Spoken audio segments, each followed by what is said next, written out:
NMMSE समतल आकृतियों के क्षेत्रफल निकालना यहाँ पर हमने बताया हुआ है। और सबसे बड़ी बात कि ये फॉर्मूले कैसे बनते हैं वो लॉन्ग वीडियो में आपको मिल जाएगा, कैसे बने हुए सामने दिख रहे हैं। अभी यहाँ पर देखो जो फॉर्मूले हैं, त्रिभुज का परिमाप मतलब किसी तीनों भुजाओं को क्या कर लो, जोड़ लो, a + b + c। त्रिभुज का क्षेत्रफल 1/2 आधार गुणे ऊंचाई, b अभी यहाँ पर आधार है तो b × h भी इसको हम कह सकते हैं, ठीक है। और ये इतना महत्वपूर्ण फार्मूला है कि इसी एक फार्मूले से सारे फार्मूले निकाले जा सकते हैं। बीच में पाइथागोरस की प्रमेय भी यूज हो जाती है। फिर समबाहु त्रिभुज का क्षेत्रफल, इसकी तीनों भुजाएं बराबर होती है, वही त्रिभुज समबाहु त्रिभुज होता है। फार्मूला वही लगता है, कौन सा, 1/2 आधार गुणे ऊंचाई ही लगती है। बस ऊंचाई निकालते हैं तो ऊंचाई हमारी कितनी आ जाती है, a√3/2 आ जाती है। अब a√3 से जब 1/2 आधार गुणे ऊंचाई, ऊंचाई इतनी आ जाती है, तो जब गुणा करते हैं तो हमारा फार्मूला किस तरीके से बन जाता है, √3/4 भुजा का स्क्वायर। समबाहु त्रिभुज का शीर्ष लंब, शीर्ष लंब मतलब यही h, पाइथागोरस की प्रमेय से निकलेगा, है ना।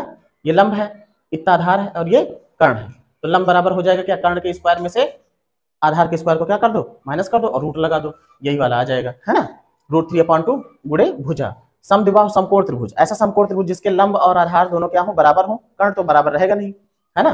तो इसका जो फॉर्मूला है वो भी किससे निकलता है, वो भी इसी से निकलता है, ठीक है। यहाँ पे देखो आगे दिया है, लॉन्ग वीडियो में दिखेगा भी। तो ये होता है कितना, 1/2 भुजा का स्क्वायर, 1/2 भुजा का। अब ये भुजा का स्क्वायर कहाँ से हो गया, 1/2 आधार गुणे भुजा ही तो करोगे फॉर्मूला।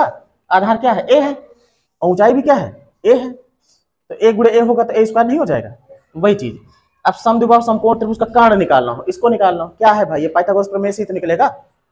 कर्ण का स्क्वायर बराबर लंब का स्क्वायर प्लस आधार का स्क्वायर, यही तो है हमारा कर्ण, है ना।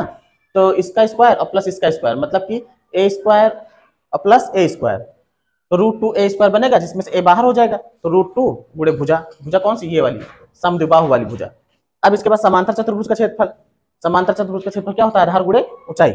इसमें दो त्रिभुज बन जाते हैं, ऊंचाई दोनों की सेम रहती है, उधर का क्षेत्रफल निकालो इधर के निकालो, दोनों को जोड़ लो, तो फिर इसमें से 1/2 भाग जाता है, क्योंकि 2 हो जाते हैं ना, 2 हो जाएंगे तो 1/2 खत्म होकर क्या हो जाएगा, आधा आधा मिलकर 1 हो जाता है, इसलिए आधार गुणे ऊंचाई ही रहता है, समझो कि वही सेम है। समचतुर्भुज का क्षेत्रफल 1/2 दोनों विकर्णों का गुणनफल, क्यों आ जाता है वो भी हमने करके देखा था, है ना। समलंब चतुर्भुज का क्षेत्रफल 1/2 समांतर भुजाओं का योग, क्यों हो जाता है योग समांतर भुजाओं का, वो भी हमने करके देखा है, फॉर्मूला वही लगता है, 1/2 आधार गुणे ऊंचाई वाला, है ना। अब इसके बाद समखष्टभुज का क्षेत्रफल, इसमें कितने त्रिभुज बन जाते हैं, समबाहु वाले 6 बन जाते हैं, तो 6 गुणे समबाहु त्रिभुज का क्षेत्रफल यही वाला होता है, √3/4 भुजा के स्क्वायर। हल कर दोगे 3√3/2 स्क्वायर आ जाएगा, जो ये फॉर्मूला होता है, ये मतलब भुजाई है, ठीक है। वृत्त का क्षेत्रफल 22/7 गुणे त्रिज्या के स्क्वायर, वृत्त का परिमाप 2πr, है ना।